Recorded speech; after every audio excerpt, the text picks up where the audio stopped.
and David 808. This is Two Pastors Popcorn and a Movie. Hey, welcome to Two Pastors, Popcorn, and Movie podcast. And today we're joined with Karen Kingsbury, the author of over 70 books and the creative force behind multiple films. And before we dive into your current project, Someone Like You, our popcorn question is it still the same? Before you said classic butter with a lot of salt. Anything evolved since the last time we've talked? Have you discovered I'm any still new? classic. I'm Yeah? still classic. I mean, my kids would say add a drizzle of chocolate, but Ah, I'm gonna stick with the classic.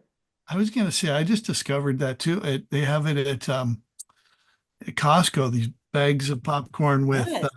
drizzled chocolate, white and dark. And We bought that for our movie premiere for Someone Like You. We bought those they're like in nice cone-shaped little bags. They're really yeah, fancy. Very fun. I thought of you. yeah, yes. Of you because you were talking about the movie. If it's good, you eat less popcorn. If it's boring, you're gonna, eat a lot. Yes. That's so true. And that's why you better keep me away from the sugar because it would be all over. For those in our audience that maybe aren't as familiar with you, but they stumble across this title on Great American Pure Flix, kind of give some background on what can people expect with this film and what would resonate with them to, hey, stay with it and watch the movie. Yeah, it's I love it still. I've watched it, I don't know, 100 times, but I still cry. I still love it so much. It fills my heart. But it's a story of two sisters who were separated as embryos. One raised by the biological family, who then the mom could not have any more children, and they gave up the other embryo. And another couple adopted that embryo states away. And they grew up sort of simultaneously, but not knowing of each other. And a tragedy happens to one of the sisters, London.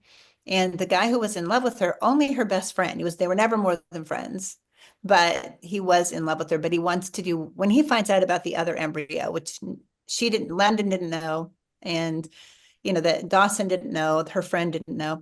But when he finds out about that, he determines he is going to find that embryo and tell that child, if there is a child, if there was a person that came from the embryo, he wants to let that child or that adult know about London, about the sister that they never knew. And so then he goes on the search and he does find Andy Allen, who's just like London. She's different in a lot of ways, but she's played by the same actress, the wonderfully talented Sarah Fisher. And they have this, it kind of pulls the rug out from under Andy's entire life. And it causes her to really have a sort of a breakdown in trust about her own family and parents. And she goes on a pursuit to learn about London. And in the process, falls in love with Dawson. And but it's not that easy. It's complicated. I love what the biological mom, played by Lynn Collins, what she says. And she says, the world is divided enough, Andy. You don't want your family divided too. And she's very instrumental in the healing that Andy needs to be able to go home again at some point. But yeah, so it's a beautifully heartbreaking, redemptive love story. And Romantic Times said it was very similar in themes to The Notebook. Let's talk about Someone Like You. It's going to air on the Great American Family on the regular TV channel on the 22nd of February, and it'll stream a little bit earlier on Great American Pure Flix. My wife is a big fan, and I love your movies, but she was telling me she's reading True Crimes again.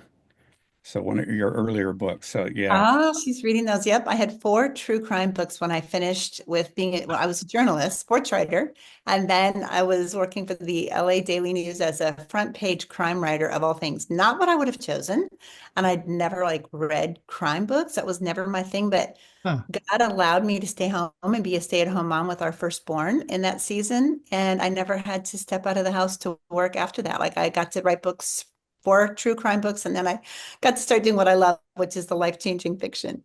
When you're writing under the name Kelsey? I wrote under the name Kelsey Tyler, which were the names of our first 2 kids, Kelsey and Tyler, when I did a collection of miracle stories. And the reason was because these stories kept coming to me. As a reporter, I just kept stumbling on these beautiful, miraculous stories. But you couldn't use Karen Kingsbury because at that point I was considered a crime writer. So people would think they were like crime stories.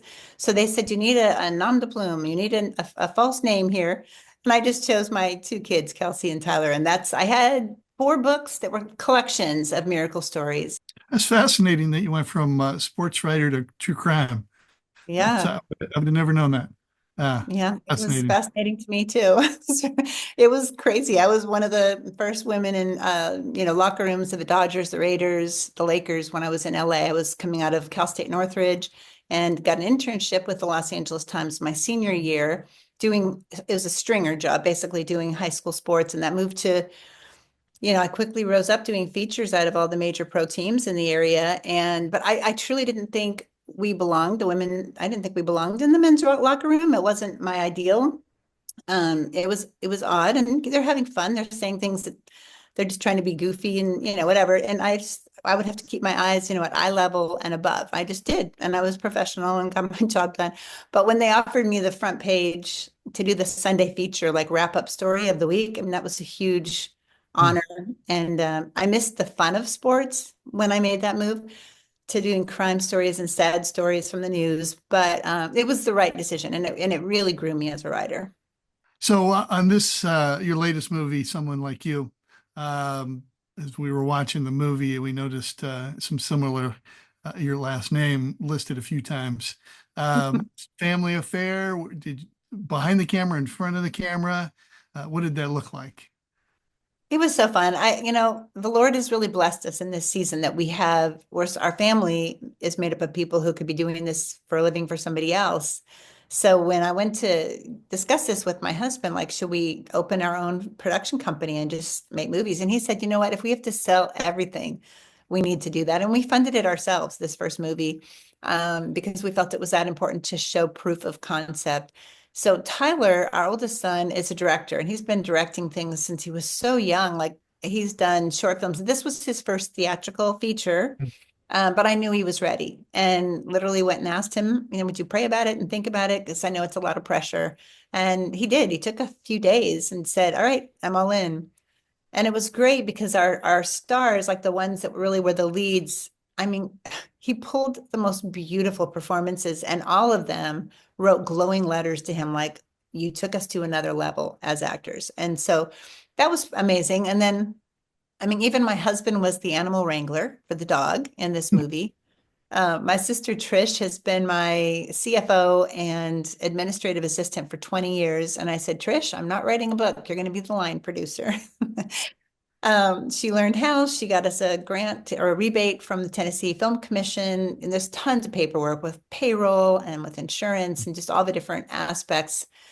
SAG, and she handled all of that beautifully. So you see her name. Austin, our son, Austin's been an actor. He's been in several movies that have been theatrical, and he got to play the guy who doesn't get the girl, the role of Matt. So Hmm. everybody worked really well together. We had fun. Even our son EJ was one of the PAs and helping out with Crafty. So it was a joy. I mean, it was just a delight to be able to work together. And it was, I mean, it's a lot of it's high stress to make a movie 25 days in a row, like where you're trying to stay on budget and on time. We had a producer from our area, Natalie Rufino Wilson, who helped us stay, on budget and on time. She was phenomenal. I felt like she was family by the end of it. So it was great. The older couple at the end, right before the credits roll, they kiss on the park bench. Was that you in a wig?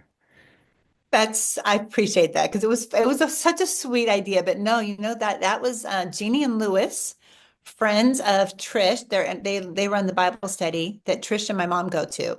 So, it was just we surveyed our friends and said, would any of you like to be extras, background actors for a day or two here or there?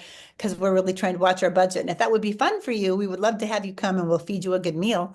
And they agreed, and they got placed on that bench. And we did a few takes of that scene, and they just were sitting there. And I said, you know what? I said, why don't you see the young couple kiss? And they're in love as they walk by you. And why don't you kiss? Wouldn't that be sweet? Because that's how they are. And they loved it. So that's the take we used. Talk about, you went to the theater, but now you're going to be hosted and streamed on Great American Pure Flix. Bill Abbott has made a big deal about, welcome home, we're family. Tell us your feelings about that. Well, PureFlix is my home now, which is so great. So PureFlix has A Thousand Tomorrows, which is a 6-episode TV series that we didn't make, but Tyler and I wrote the series, but another production company made it. and it's fantastic. It also has like Dandelion Dust, an older movie made on my books that I didn't make or write the script, but it's based on my books, and that's on Pure Flix. And now someone like you know, starting on Thursday the 13th, will be there. And so now it does feel like that. And truly, my husband and I love, like, we'll turn on Pure Flix, we'll find something beautiful to watch. We just watched the other day, we watched God's Country Song. And one of the lead in it, Justin Gaston, is in our Bible study. So just like and Nashville is such a close-knit community. And so we got to watch that. And then when you watch a movie on Pure Flix, not only is it like you don't have to cringe every 15 seconds, which is great, but it raises questions of eternal value, about redemption, about forgiveness, about healing, that truly cause conversations that you want to have anyway with your family. It's really beyond the average kind of entertainment, and so edifying, and so beautiful. And the choices are unlimited now. I mean, they've built out the platform. Super proud of them. You have done some amazing work already, but you released a book in November called Just Once. Is there any talk about any future stuff? Well, I have more books in my heart to write, but right now I have, you know, my 70 novels that I've written. My goal is to see as many of them on screen as possible. And I think, you know, I've even talked to the publishers about releasing like a 20th anniversary edition of some of my first 6 titles or first 15 titles, because they never were released in hardcover. And I could write like a "Where Are They Now" section, or like a new chapter, just freshen it up and make something really special out of those books to bring them new life. But I do have other stories in my heart. I have a one called "Where the Sea Meets the Sky." And I think that'll be it's going to be a beautiful story. But I don't know if I'll have time to write it this year because I'm going to be making a movie. Mm. Oh, you also launched a bookstore. Yes, we have our online bookstore now because so many of the Christian bookstores and other retailers have closed. You know, Lifeway closed all their retail locations. And so I wanted people to know there was a place where, you know, we're going to use the money we make on the bookstore to make movies. We're going to use it for the One Chance Foundation to give grants to people adopting. So we wanted to make sure that we allowed people the place to purchase even those oldest titles. We want to keep those in stock, but some of those are print on demand. So that's why we're trying to get the publishers excited about a re-release on those. Yeah, I love good. that that's the place where you can get an autograph. You know, if you're giving Yes. a gift, you can get an autograph. This interview is brought to you in part by islandpopper.com, makers of gourmet popcorn, also bekings.com, makers of honey dust and the sugar substitute, and Snow Creek Meadows, makers of goat milk soap and lotion. We also want to say thank you to kidsmatter.com. That's kids with a Z, matter.com. Go online now to sign up for their special conference that's coming up in 2025. Registration is underway. How can we Great. be praying for you? Thank you so much. You could be praying that our movie does come together. We have the second movie, To the Moon and Back, ready to film. We have a really great script that we're super excited about that Tyler and I wrote. And we are doing a capital raise right now, looking to make that movie this spring.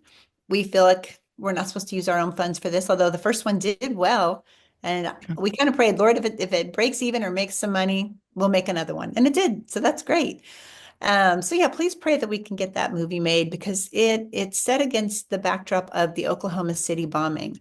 And it's really inspired by true events. It's a love story as well about a couple kids from different parts of Oklahoma City who were orphaned on April 19th, 1995, when the Oklahoma City bombing happened. And they meet when they're 16 at the memorial on the 10-year anniversary. And the whole world existed to bring them together. That's how it felt. But they lose track of each other.